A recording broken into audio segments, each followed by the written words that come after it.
नमस्कार दोस्तों, मैं अमित वशिष्ठ आपके सामने हूं। कई दिनों से हम लोग बात कर रहे थे एजुकेशन के ऊपर भी।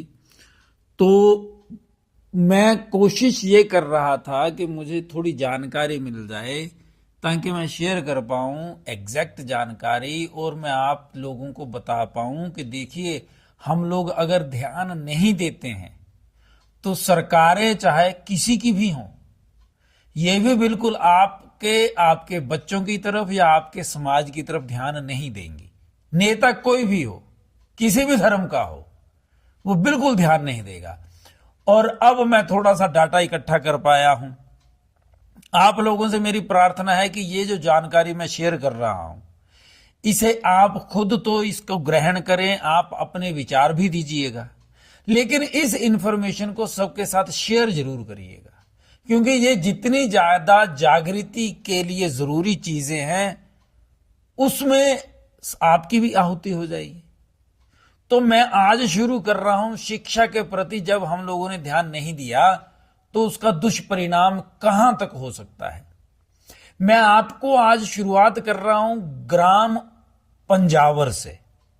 पंजावर गांव इस समय जिला ऊना के जो अच्छे गांव हैं, बड़े बड़े घरों वाला गांव है, जनसंख्या के हिसाब से भी काफी बड़ा गांव है, फिर सोर्सेज ऑफ इनकम के हिसाब से भी अच्छा, फिर पंजावर से काफी बड़े बड़े अफसर्स निकले हैं। उस समय भी जब पढ़ाई बड़े कम क्षेत्र का हिस्सा थी, बड़े कम लोग पढ़े लिखे होते थे, उस समय भी पंजावर से अफसर बनकर के निकले, बड़े बड़े ओहदों पे लोग हुए हैं। आज हालत क्या हो गई है कि ये जो बड़े बड़े लोग हैं, बड़े बड़े घर हैं, बड़े बड़े नेता हैं, पंजाब के कई राजनीतिक पार्टियों से जुड़े हुए लोग भी हैं, बहुत झंडे उठाते हैं, घरों के ऊपर बड़े बड़े झंडे लगाते हैं। ये इलेक्शन के दिनों में नेताओं के आगे पीछे ये रहते हैं। लेकिन दुर्भाग्य देखिए ना, इस गांव में जन्मे हुए बच्चों का, उन बच्चों का जिनके पास सरकारी स्कूल में पढ़ाई करने के अलावा कोई भी चारा नहीं है, उन बच्चों के भविष्य के साथ कितना ज्यादा खिलवाड़ हो जाता है जब हम लोग अपने घरों में, अपने कंफर्ट जोन में बैठे रहते हैं और हम एक दूसरे की जरूरतों की तरफ ध्यान भी नहीं देते हैं। और ध्यान क्या देना, सिर्फ इतना सा ही तो करना है ना कि क्या हमारे गांव के जो बच्चे हैं इनको शिक्षा अच्छी मिल पा रही है। शिक्षा मतलब अध्यापकों से है, बड़े बड़े भवनों से नहीं। भवन ना भी हो तो चलेगा, शिक्षक चाहिए ना। तो मैं आपको बताऊं, पंजावर जो गवर्नमेंट स्कूल है, ये सीनियर सेकेंडरी स्कूल है। इस समय यहां पर लगभग 150 के करीब बच्चे हैं, 150।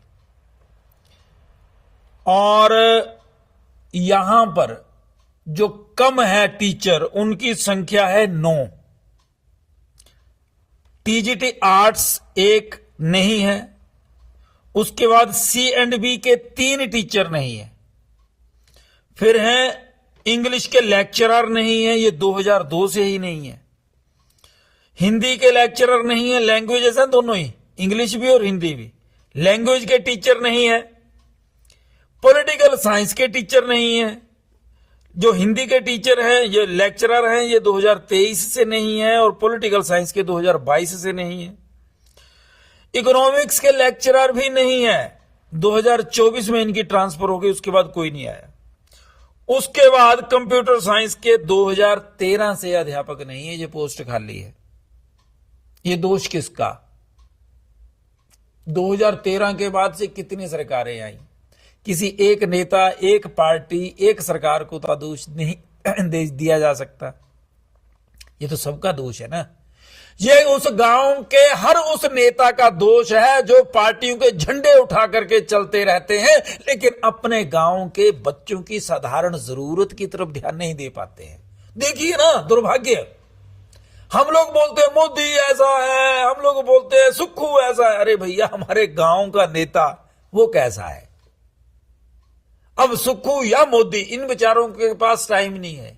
इनके पास जो जाएगा, जो काम बताएगा, वैसा वो करेंगे। लेकिन क्या हमारे गांव के जो झंडा बरदार नेता हैं, वो जाकर के बता पाते हैं कि जी हमारे क्षेत्र के बच्चों को, गांव के बच्चों को अध्यापक तो दे दो, उनका तो बेड़ा ही गर्क हो गया। कोई बोलता है? नहीं बोलता। क्यों नहीं बोलते? ये प्रश्न आप अपने गांव के बच्चों के लिए नेताओं से पूछिए, उन नेताओं से जो झंडे उठा करके राजनीतिक पार्टियों के चलते तो हैं, लेकिन इन बच्चों के लिए वो क्या करते हैं। इन बच्चों के लिए खेलने की सुविधाएं नहीं होती हैं, खेल सिखाने वाला कोई नहीं। इनका करियर कैसे बनेगा? ना पढ़ाई में टीचर है, ना खेलों के लिए ऑप्शन है उनके पास कोई। कैसे चलेगा बताइए मुझे। फिर पंजावर में ही एक मिडिल स्कूल भी है, लोअर पंजावर में एक मिडिल स्कूल है, 31 बच्चे हैं वहां पर, 3 अध्यापक हैं, 3 ही पोस्टें हैं वहां पर।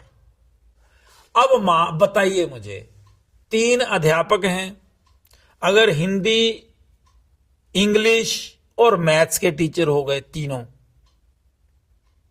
तो साइंस कौन पढ़ाता होगा? मान लो साइंस के हैं तो फिर इंग्लिश कौन पढ़ाता होगा? मान लो इंग्लिश के हैं तो हिंदी कौन पढ़ाता होगा? मान लो हिंदी के हैं, संस्कृत कौन पढ़ाता होगा? मान लो संस्कृत के भी हैं तो हिस्ट्री कौन पढ़ाता होगा? पॉलिटिकल साइंस कौन पढ़ाता होगा? आप ध्यान दीजिए ना। मिडिल स्कूल है, टीचर 3 हैं, वही टीचर, एक टीचर 2 या 3 सब्जेक्ट पढ़ाते हैं बेचारे, उनके पास ऑप्शन नहीं है।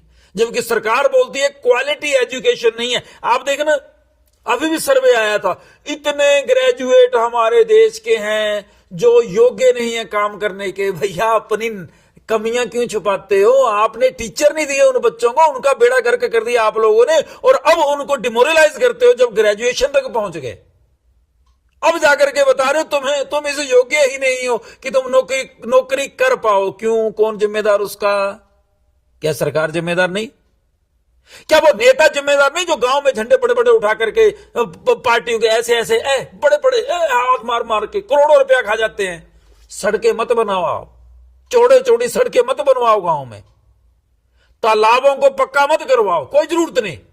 स्कूलों में टीचर लेकर के आओ।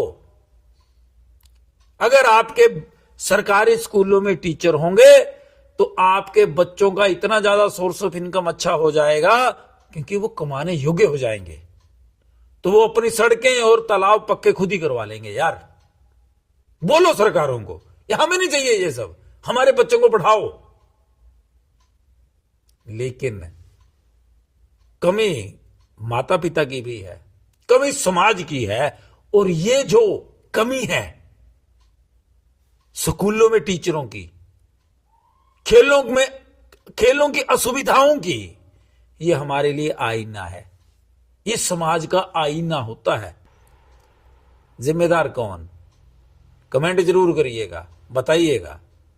आपके क्षेत्र के स्कूलों में कितने अध्यापक हैं? आपने कितनी बार कोशिश करी जानकारी लेने की? और अगर नहीं करी तो ट्राई करिए, आप ही कोशिश कर लीजिए ना अपने क्षेत्र बच्चों के लिए कुछ करने की, अगर झंडा उठाने वाले नेता कुछ नहीं करते तो।